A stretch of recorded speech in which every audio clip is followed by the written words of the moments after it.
Halo guys, kembali lagi dengan Skill di sini and welcome back to Horace Hotel Setan. Ini adalah cerita yang diambil dari salah satu akun Twitter yang bernama Bujang Bangket. Bujang Bangkit, Bujang Bangket. Ya, pokoknya itu. Kisah ini menceritakan salah satu pengalaman yang dialami oleh anak band yang hendak pergi ke Sumatera untuk manggung. Tetapi mereka malah mendapatkan pengalaman yang sangat menakutkan. Apakah itu? Dan bagaimanakah cerita dari Hotel Setan ini? Langsung saja kita simak cerita berikut ini.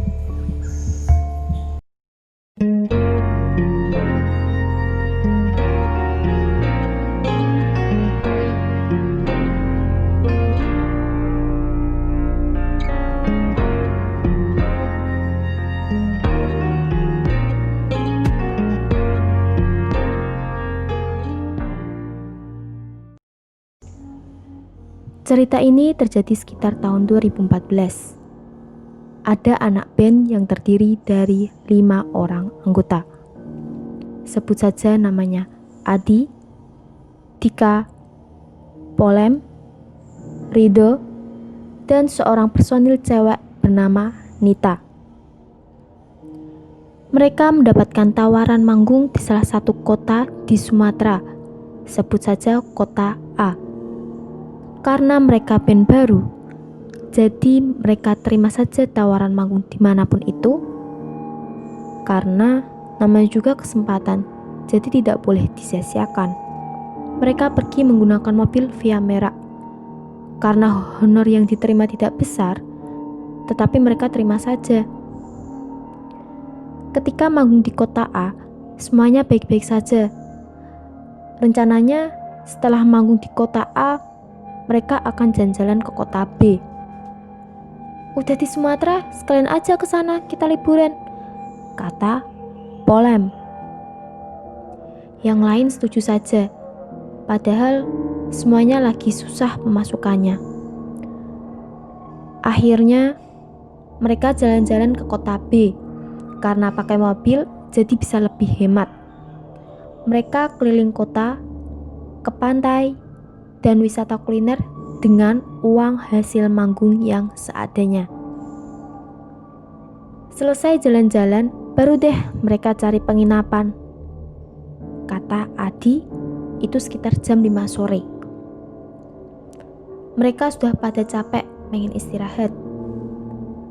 Tetapi masalahnya, budget penginapan mereka gak gede. Jadi, mereka berhenti di hotel satu persatu buat cek harga. Kalau nggak cocok, mereka cari lagi. Menjelang pukul 6 sore, di situ ada sebuah hotel, tapi kanan kirinya kosong. Bentuk bangunannya ruko 3 lantai. Mereka turun deh buat tanya harga. Ketika masuk ke dalam hotel, suasananya udah nggak nyaman. Pas azan maghrib, lampu di depan masih remang. Ada seorang cewek yang jadi resepsionis. Adi dan Dika menghampiri mbak resepsionis tersebut. Sedangkan Polem, Nita, dan Rido duduk di kursi tunggu. Mbak resepsionis tersebut berseragam merah. Bibirnya dipulas gincu merah merona. Wajahnya tak terlalu jelas karena cahaya yang remang. Mbak, satu kamar untuk semalam berapa ya? Tanya Adi. Untuk semalam di kita 300.000 mas, jawab si resepsionis. Harga segitu sesuai dengan budget mereka. Dan mereka berencana untuk menyewa satu kamar saja, sekedar buat istirahat. Kalau begitu kita pesan satu kamar, boleh untuk berlima mbak? Tanya Adi. Kebetulan kita ada kamar dengan 2 king bed. Kalau mau, bisa juga kita tambah extra bed, kata resepsionis tersebut. Kalau pakai extra bed, kena charge berapa mbak? Gratis mas, kata mbak resepsionis. Jawaban resepsionis tersebut selalu kaku. sehingga membuat awkward. Dengan harga 300.000 dapat 3 kasur sih bistil banget menurut Adi. Maka Adi dan Dika menemui teman-temannya. Berapa? Tanya Nita. 300.000 dapat 3 kasur, 2 king bed, kata si Adi. Anjir, best deal itu, seru si Polem. Tunggu, kalian gak merasa aneh? Tanya Dika. Aneh bagaimana sih Dik? Tanya Polem. Harganya gak masuk akal, murahan, kata si Dika. Ini nih gak tahu bersyukur. Untung dapat murah, malah protes, kata Rido. Dan kalian sadar gak sih? Tempat ini aromanya gak enak, kata si Dika. Mereka semua kompak mengendus. Tercium aroma lembab dan sedikit apek. Sedikit busuk, tapi tak menusuk. Namanya juga hotel murah. Ya terima aja lah kalau banyak kurang. Gue sih udah males cari hotel lagi, kata si Adi. Sama, gue juga udah capek nyetir, saut Rido. Udah, hajar aja Di, gue juga udah mau mandi, kata si Nita. Maka Adi kembali ke meja resepsionis. Mbak resepsionis tadi menatap Adi. Adi pun merasakan udara dingin di sekitarnya. Oke Mbak, kita ambil 1 kamar, kata Adi. Ia mengeluarkan uang dari dompetnya dan meletakkan ke meja. Resepsionis tadi merogoh kunci di laci. Kemudian ia mengeluarkan kunci itu pada Adi. Saat Adi mengambil kunci tersebut, tangan Adi menyentuh kulit Mbak resepsionis itu. Dingin, lembek. Itu adalah 2 kata yang Adi gunakan saat menceritakan cerita ini pada saya. Bujang banget. Waktu itu Adi tak terlalu memperhatikan. Jadi ya sudah, dia gak peduli.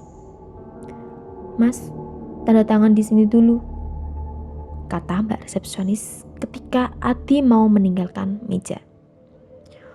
Resepsionis itu menyodorkan selembar kertas dan pena merah. Ketika Adi menandatangani lembar itu tanpa membacanya, saat tinta keluar dari pena itu, aroma melati tercium. Adi tidak merasa curiga. Dipikirnya itu kayak pen wangi zaman dahulu. Selesai tanda tangan, Adi kembali ke teman-temannya. Kemudian seorang bapak-bapak datang. Bapak-bapak itu cuma pakai baju singlet dan celana pendek. Perutnya buncit, giginya tidak rata, dan mulutnya seperti mengunyah tembakau. Mari ikut saya, kata bapak itu. Mereka berlima pun berpandangan. Namanya juga hotel murah, kata Dika membalas Adi.